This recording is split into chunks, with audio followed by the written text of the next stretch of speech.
ากาศแบบสีต้องเดินทางมาที่บ้านซอกพี่น้องบ้านซอกอีล่ะขัวตัวนี้นี่แม่นชาวบ้านเขาเป็นผู้เฮ็ดมันบ่ใช้เวลาโดนบ่เป็นจนแบบจนเป็นเดือดละความมณะอดทนของแม่ยิงลาวบ่แม่นธรรมดาปืนเอาลัวมาสุดยอดเลยเอาอยู่ให้อยู่สวนได้เรื่องเลย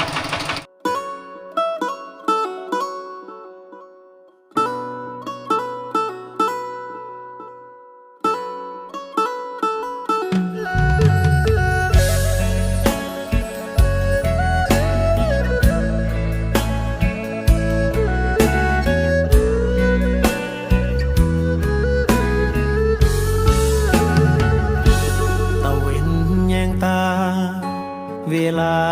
6 โมงแลงบัวควายกำลังเข้าแหล่งแกว่งหางไล่ยุงในคอส่วนตัวของเฮาเมื่อรับจ้างเขาอยู่เมืองบางกอกมานอนไล่ยุงในตรอกขายแหงสู้แบบวันต่อวันป่านนี้บ้านเฮากินข้าวแรงห่วมผ้าม้วนใจจำปนปลาเข็งแม่ไข่ลวกยอดผักใส่ข้างบ้านมาเดินกินข้าวเสียงยายเท่าเอาลูกหลานแต่เฮาหลายปีที่ผ่านวิ่งไล่ความฝันต่อไปพ่อแม่ที่รอข้าวกินบ่พอมอมแลจึงเร่เข้ามาขายเองเบ้ามาน้ำตาสิไหลนี่ท้อกสกะแห้งจันจอเพิ่นเที่ยวมาไล่ทบดอกทบต้นสิหาเอาใส่ทางเดียวเฮ็ดได้ก็คือขายตะเวนแยงตาคิดฮอดทุ่งนาบ้านเฮาหลับตาเห็นผู้สาวเก่าได้ข่าวว่าใกล้วันแต่งดีใจน้ำพันบ่กล้าไปเอิ้นขวัญเจ้าคำเพงทุกมื้อเลิกงานยามแลงโทรหาบ่แม่นธรรมดาเด้อคุมระเบิดตัวนี้คือยังบ่ทันได้ผ่านการเก็บกู้ระเบิดได้พี่น้องอันตรายเบิ่งพวกเฮาย่างลงมานี่ท่วมหัวนะอะเบิ่งนี่ท่วมหัวเลยหน้าตัดของคุมนี่น่าจะ10ฮอดบ่10นี่เนาะ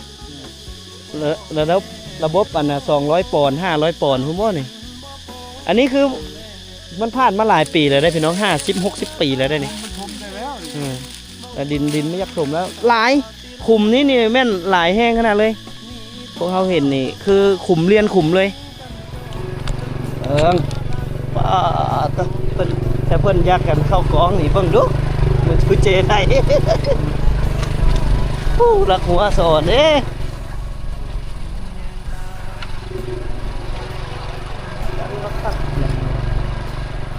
อ้าวเอาคนมาทางไหน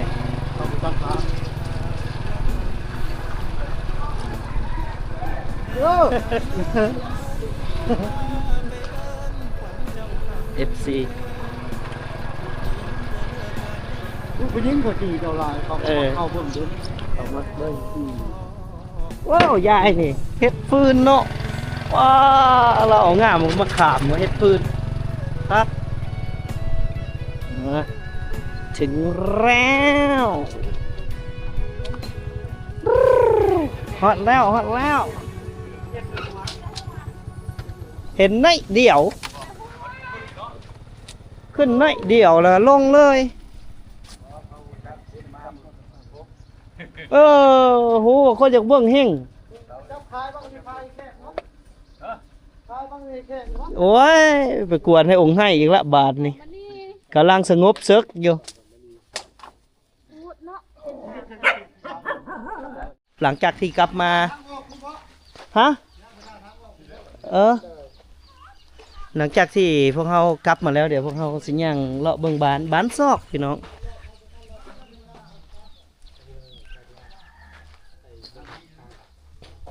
เดี๋ยวเลาะเบิ่งพี่น้องบ้านซอกจักหน่อยก่อนเพื่อนบ้านซอกนี่เป็นบ้านเก่าแก่แต่ดึกดำบรรพ์อีหลีได้เพราะว่าเป็นบ้านที่กันจะว่าแล้วก็ในขอบเขตนี่ก็เป็นบ้านดั้งเดิมตั้งก้อนหมู่เลยโอ้เบิ่งพี่น้องปุ้ยสะอ่อนเฮือนนะเจ้าเด้สร้างบุตต่อสุดแล้วบ่ดินฮะกระดัดกระดอบ่เขาเบิ่งในนึงขอญาตเด้ออันนี้หานขายเครื่อง เบิ่งเฮือนพี่น้องอันนี้เฮือนหรือคฤหาสน์โอ้ยตัวได้เฮือนหลังเก่าหลังนี้ปลาเบิ่งตัวนั้นเฮือนครัวเหรอนะโอ้โหปู้สะอ่อนเฮ็ดทรงงามอีหลีพี่น้องทั้งฝั่งไทยนี่เห็นเฮือนไม้ภาษีนี่บอกเลยว่าอลังการงานสร้างไม้เขาเจ้าสะอ่อนได้คนที่ว่ามีเงินอีหลีจังเฮ็ดเฮือนไม้ได้อยู่บ้านเพิ่นแต่บ้านเฮาแหละแม่นสิเป็นเฮือนเวลาเฮือนอีหยังเนาะแหละคนมีเงินเขาเจ้าจังเฮ็ดได้เฮือนดินทางฝั่งลาวเฮาผัดว่าเฮือนดินคักอยู่จักคนอันนี้สองผัวเมียโอ้ข่อยก็สะออดอยู่พี่น้องเอ้ยสองผัวเมียอยู่โอ้ซะไผคิดว่าสิอยู่แต่สองคนสิไปอยู่จังใดไปนอนอยู่ใส่ปุ้ยสะออดเนาะมาเถอะน่ะสิมานอนดิพี่ละมันจังบ่อึดบ่นอนบ่อึดอีหลีโอ้อันนี้เพิ่นหาก็เฮ็ดฮีดบ่จังมีอันตะแล้วอันนี้บูชาตะดนแล้วเนาะปกติตามฮีดแต่เฮาคันเฮ็ดอันนี้ใหม่ๆนี่คนอื่นบ่ให้ขึ้นเฮือนบ่ก็คือเดียวคือเดี๋ยวเนาะจักมื้ออยู่พี่คลำจักมื้อ3มื้ออยู่พี่เนาะแล้วแต่เนาะแล้วแต่ว่าอันเวียกน้อยเวียกใหญ่นี่พี่น้องอันนี้เพิ่นหักบ่ได้เอาออกแต่ว่าให้สังเกตเลยเนาะพี่น้องเพราะว่าอยู่เขตชนบทของเฮานี่ถ้าว่ามีตะแหลวไปซินี่เฮือนเขาเจ้าสิเฮ็ดฮีดคลำฮีดที่เฮ็ดแล้วได้ติดตะแหลวบ่ซิมีอีหยังได้แม่มีฮีดแบบใดแน่ที่ว่าได้ติดบ่สิเสียเคราะห์เสียเคราะห์เนาะโดยเฉพาะเสียเคราะห์เนาะเสียเคราะห์ก็คือเวลาเฮามีเจ็บมีไข้ตลอดเนาะเฮาบ่สบายในกระโตแล้วเฮาเฮ็ดเสียเคราะห์แล้วเพิ่นก็อีกของคนนี้บ้านเมืองประเทศตดตำนี่เนี่ยไปมอบแบบว่าเสียเป็นเคราะห์นะเป็นเคราะห์อยู่คนในเฮือนสมาชิกในเฮือนแล้วก็เจ้าก็มาเฮ็ดเสียเคราะห์ก็มาติดนี่ไว้ก็คลำ3มื้อหา7มื้ออันนี้ก็คือฮีดของประเพณีแต่ว่าสะอ่อนแต่ว่าเฮือนอยู่2คนก็โพดบ่โพดโพมงบวบ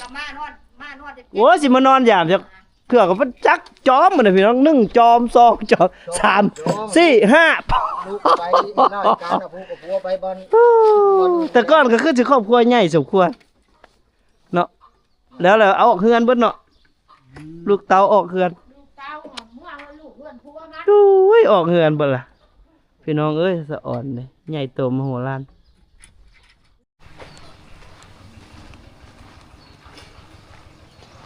บ่แม่นของธรรมดาเลยพี่น้องบ้านดั้งเดิมเฮาสังเกตอยู่บ่อนว่าเฮือนเขาเจ้าจะบ่มีขอบเขตเป็นของเจ้าของเขาเจ้าสิปลูกเฮือนสลับกันไปมาเนาะว้าคือบ่มีคนมาห้ามน้ำหลายเลยว่ะมื้อนี้ตอนเฮามานี่ฮะจักมองเขาเจ้ามาห้ามน้ำหลายๆนี่โอ้มาเบิ่งบ่อนเพิ่นเอาน้ำไปใส่พี่น้องอยู่บ้านซอกนี่แม่นอยู่บ้านซอกนี่จะมีบ่อน้ำไปสิอยู่3บ่อเนาะมีบ่อน้ำ3บ่อที่ชาวบ้านเพิ่นมาสมใส่สูบไหมเฮ้ยผู้สาวซ้ำน้อย จักม่วงเขาเจ้าอันมาสูบหลายๆนี่ตอนเขาเจ้ามาใส่น้ำหลาย ที่นี่มันโบราณแหละเขาต่ำน้ำค่ะ หึ มันโบราณแล้วเดี๋ยวนี้ ๆบ่หลายเขาบ่ห้ามน้ำหลายแล้วเนาะ ต่ำน้ำแล้ว เขาเจ้าเฮ็ดได้ใส่ใด สูบนี่แหละ สูบเขาเมื่อบ่ละเออ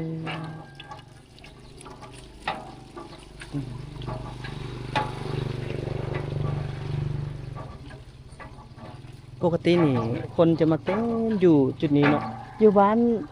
ซอกนี่น้ำนี่บ่ขาดเนาะบ่ขาดเลยแต่ว่า โบราณแหละเก่า อื เต็ม ม เบิดอะไรล่ะ เออเดี๋ยวนี้เขาเจ้ามีน้ำสร้างของตัวเองแน่บ่อืม ไท เพิ่ ย น มีกับมีไทย ผู้มี มี ผู้บ่มีก็มานั่นนี่เนาะ โอเค โอ้ลงเซจำนวนหนึ่งไปเซพุ่นอ๋อเอานี่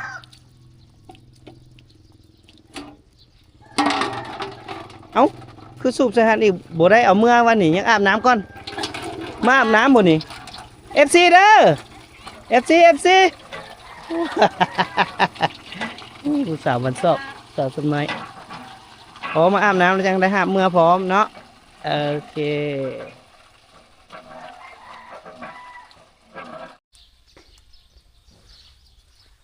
ยอดได้ลูกกระอุ้มน้ำกระหาบเหาะป้าตัวโหลูกกระอุ้มเอามาเบิ่งดูสิเฮ็ดแนวใดเอามือลงก้อนลูกให้แม่หาบก้อนสบายดีผู้สาวสำน้อย สาวบ้านซอกป้าตัวเบิ่งไหมเอาลูกเฮ็ดจังไดบาดนี่โอ้โหเฮ็ดอันนี้เลยป้าตัวความมณะอดทนของแม่ยิงลาวบ่แม่นธรรมดาเฮือนไก่เหรอคือบ่ป้าไว้น้ำผัว โอ้ยตะบาทง ผัวเราไปเฮ็ดเวียกเอาอยู่แต่สองผัวเมียติ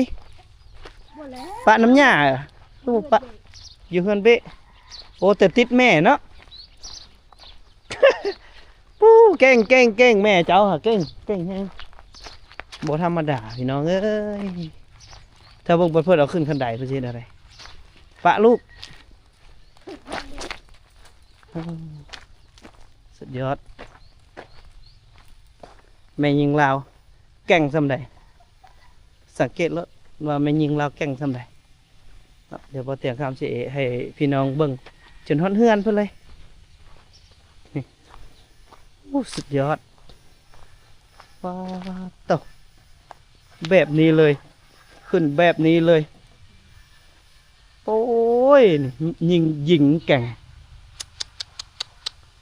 สุดยอดเจ้าเก่งหลายโอ้ไม่ยิงบ้านซอกกับบ้านซอกนี่เก่งเนาะเฮ็ดเป็นบ่ทุกอย่างสุดยอดเอาใจผัวแน่ไปหากินแน่หาฟืนแน่หาบน้ำนึ่งข้าวดังไฟโอ้สุดยอดอีหลีแม่ยิงลาวสังเกตเบิ่งเขาเจ้าบ่ได้ต่ำเข้าเลยเพราะว่าเขาเจ้ามีห้องสีเป็นของตัวเองแต่ละเฮือนเลยตามที่บ่เตียงคำสังเกตเห็นว่าบ้านเฮือนเขาเจ้ามีแต่เฮือนใหญ่แบบนี้นี่อันที่หนึ่งก็คือพื้นที่บ้านเขาเจ้ากว้างขวางแล้วก็คนยังน้อยทรัพยากรพัดหลายเขาเจ้าก็เลยมีไม้มีตอกและบวกใส่เขาเจ้ามั่นแน่เนาะจังว่ามีเฮือนมีซานหลังเหยื่อหลังโตไปสิสุดยอดสบายดีไปเอาฟืนมาเหรอโอ้เห็นบ่เขาเจ้ามั่นอีหลีได้แต่ละมื้อก็คือเอาฟืนเอาลัวมาสุดยอดอีหลี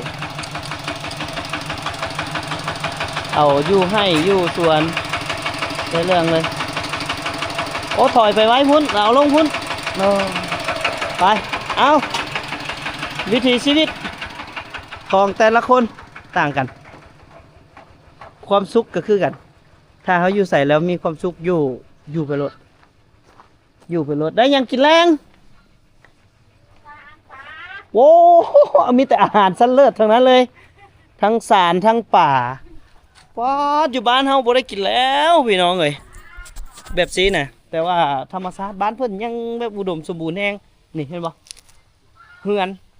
อยากได้ก็สร้างเองผู้ใดมั่นก็คือได้เฮือนงามได้เฮือนแน่นหนาถาวรสุดยอด เพราะว่าพื้นที่ของบ้านเขาเจ้ามีไม้หลายไม้ยังอุดมสมบูรณ์อีหลีสุดยอดเลยโอ้ยสะอ่อนเพิ่นพี่น้อง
เราเข้าตกแม้นแต่เราเข้าอุ้ยมีแต่เฮือนหลังใหม่เบิดละสุดยอดสุดยอดบ้านเฮือนโอ้ขายกับบ่มีปัญญาเอาเมื่อระเบิดในตู้เสอะโอ้หลังนั้นก็กำลังเฮ็ดใหม่อ่ะนี่สะอ่อนผู้ใดมั่นแล้วมันได้เฮือนงามนะแถวนี้นี่ไม่ตอกกอกตาเพื่อนหลังน่ะหลังบากเยอะหูบ่อยู่จะกด2เหรอเว้า อันหลังอันท่าสีงามๆนะเด็กสุดยอดเลยไปออกเดินทางจากบ้านซ้อนี่ผู้สาวน้อยเดี๋ยวจัดกันนี่ ตัวช้อนเพิ่นจะข้ามตัวช้อน มาพี่นี่ไปไสไปเตะโต๊ะโอ้เตะโต๊ะทางนี้เอาเดี๋ยวเวมาทางนี้ก่อนป้าไปหาบอยู่เสนี่ อย่างเช่ น้ำเซพุ่นป้าดอันนี้ก็แห้งโหดไปมันนักมิ น้ำหมูเป็น ไปมันนักมิเอ้ย โมได้หมูเป็นโมไปซื้อหน่อย ไปซื้อใหม่มาใส่โอ้ยบรรยากาศโมเมนธรรมดาพี่น้องวิถีชีวิตเบิ่งทางพุ้นเวมาทางนี้อีกป้าคักสุดแบบสิโอ้ยชีวิตแบบบ้านๆดังเดิมมึงน้องๆเพิ่นไปเตะโต๊ะโอเคเนี่ยว่าไปเตะโต๊ะว่าซั่นโอ้คักเลยนี่โอ้สุดยอดตะเวนใกล้จะตกดินแล้วพี่น้องเด้น้องเพิ่นมาเตะโต๊ะอยู่นี่ว้าวเรียน มักมันคนผู้ชายมักให้เขา เมื่อบ่ละบ่ฮะ ยัง โอ้ยังอยู่บ่จอดตอนนี้เลยแล้วสิได้ถ่ายคลิปแต่แถวนี้แหละลงไปโอ้ยมาเจอผู้สาวอีกแล้วโอ้ยสะอดโอ้บ่าวสุกมาจองก่อนแล้วเนาะ ไปเอาผู้นี้กับเพื่อนบ้าน เอาผู้ใดเมื่อบัดนี้บ่าวสุกเจ้าสิเอาผู้ใดเมื่อ ได้ก็ได้ เอาเบด2ได้บ่ มันสองกันนะ ไปบ่ล่ะถ้าสมมุติไอ้สุกว่าเอาเบด2 ไป อ้วย ไม่ได้ใจง่ายได้ บ่ได้ใจง่ายปานใดดูมีแต่ชวนเราไปเลยแล้วก็ต้องสบู่ให้เจ้าบ่ได้ไปอาบน้ำไปฮะ ไม่ขอนะขอ เอายืมก่อนบ่ได้บ่พาลงไปเบิ่งอันท่าน้ำแดจังหน่อยนึงไป พาไอไปเด้เห็นว่าก็ได้ไอเห็นเจ้านั่งอยู่นี่ตั้งแต่เช้าจนฮอดค่ำเลยเห็นนั่ง2คนนี่นั่งแต่อยู่นี่นะแม่เฒ่าแหละให้นั่งไม้แข็งๆกับซาดดันๆผู้สาวเลยแม่นนั่งอู้นุ่มๆครับไปพาไอไปเด้ไปละไปบางเทื่อผัดบางเทื่อบ่สุกก็ได้อันนั้นมาเป็นเคยบ้านนี่ได้ ไปสองคนนะ มาลุกขึ้นมาบ่สองมาจังบกจักเป็นครูไว้ ไปสัจจะแต่เลยจังเป็นคู่เลย บ่สุกว่าในใจอยากได้สองโอ้ปัญญาแปดปัญหายโสดอยู่ โตโต เออ ยายก็ โสดอยู่ไปล่ะไปน้องจอยลุกขึ้น ไปไหมนะ เร็วๆ1 2 3เอ้ยนั่นล่ะว่าเอ้ยผู้แซ่ผู้สาวบ่ต้องอายว่าเอ้ยบ่ต้องอายดอก เดี๋ยวยืมหลานสาวไปรอบแป๊บนึงเด้อ ยืมมาเมื่อบ้านเขาเลยบ่ได้บ่ บ่แล้วจังมาขอตำหลังขะดองแพงอยู่บ่ ไปรอบแป๊บนึง บ่แพงปานใดเนาะเว้าทึกเดียวขะดองทึกพุ่นเนาะพุ่นเด้บรรยากาศทางพูนเดี๋ยวพวกเราสิลงไปลุ่มพุ่นโอ้สุดยอดเลยเอาพี่น้อง เดี๋ยวนุ่งเสื้อก่อนแป๊บนึงให้น้องนุ่งเสื้อก่อนสาวจ้อยกับสาวหยังก่อสาวพองพองสะกดดูมีพวงพออ่องอไม่โทโอ้เอาตามนั้นพ้อง แม่หรือว่าแม่นะ น้องพ้องโอ้บรรยากาศดีเบิ่งโอ้วิวทางนี้สุดยอดเลยพี่น้องสวยงามนับตั้งแต่พุ่นแหละน้ำเซบังไฟแล้วก็ผู้สาว2คนโอ้งามนะฮักทุกคนเลยไอ้ก็รอเด้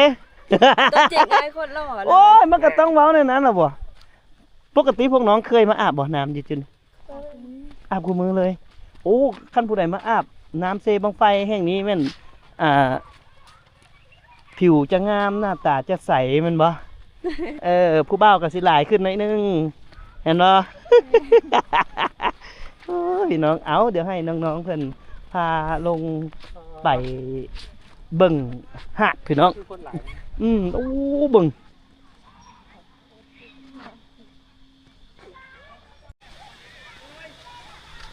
โอ้ถือว่าชาวบ้านลงมาอาบน้ำอยู่จุดนี้จนเบิดเลย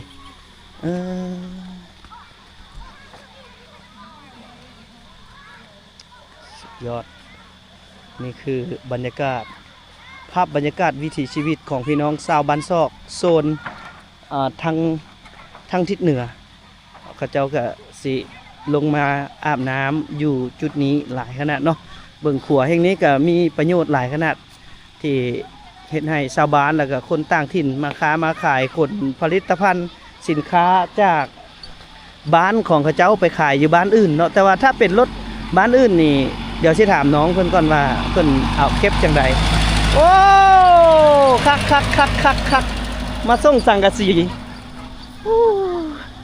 มาส่งสังกะสีเบิ่งนี่ภาพบรรยากาศโอ้ยสะอ่อน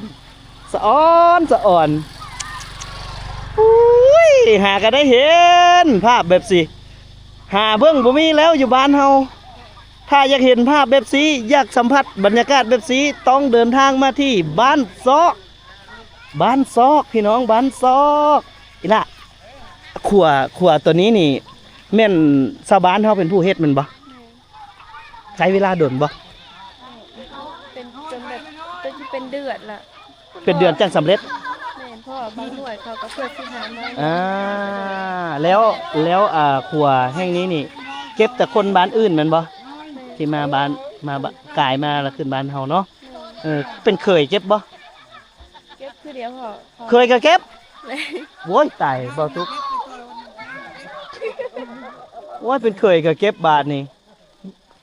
เฮ็ดอะไรบ่ทุกเพิ่นจังบ่เก็บเป็นเคยแล้วอยู่บ้านอื่นเก็บเนาะถ้าเป็นเคยแล้วมาอยู่นี่ บ่เก็บ ใครแด่ขั้นเท่าไหร่รถจักร10รถไถ เศร้าร ถคือรถเมื่อกี้นี่เด้ รถใหญ่50 50อ๋อโอเคเอาเบิ่งภาพบรรยากาศพี่น้องอุ้ยน้องๆนี่ก็เคยมาอาบอยู่เนาะเด้สิเนาะอาบตลอดเบิ่งอุ้ยขออนุญาตเด้อพี่น้องก็ได้เห็นโอ้โห FC เด้อ FC คักแห้งทางนี้เฮ้ยมีไผแน่อันโดดอันนี้ได้แน่นี่มานับ1 2 3โดดดูจากบาทหนึ่งเอาเบิ่งดูจากบาทมึงดูมาขึ้นมาถึงนั้นนี่1 2 3บัดเดียวเลยเร็วมาเบาสุกปอดทางพูนอีกพี่น้องพูนนะมึงดูมาเยี่ยมยามดูรถนี่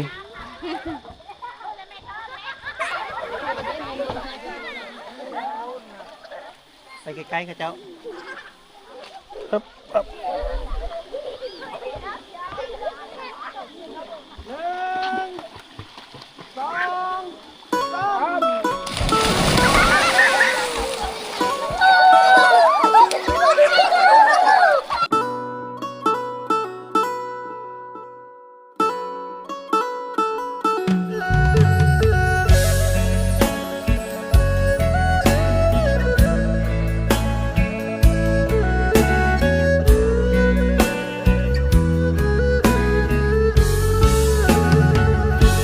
ตะเวนแยงตา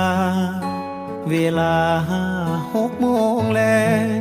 บัวควายกำลังเข้าแหลงแกว่งหางไล่ยุงในคอส่วนตัวของเฮาเมื่อรับจ้างเขาอยู่เมืองบางกอกมานอนไล่ยุงในตรอกขายแหงสู้แบบวันต่อวันป่านนี้บ้านเฮากินข้าวแลงห่วมผ้าม่วนใจจำปนปลาเข็งแม่ไข่ลวกยอดผักใส่ข้างบ้านมาเด้อกินข้าวเสียงยายเท่าเอาลูกหลานแต่เฮาหลายปีที่ผ่าน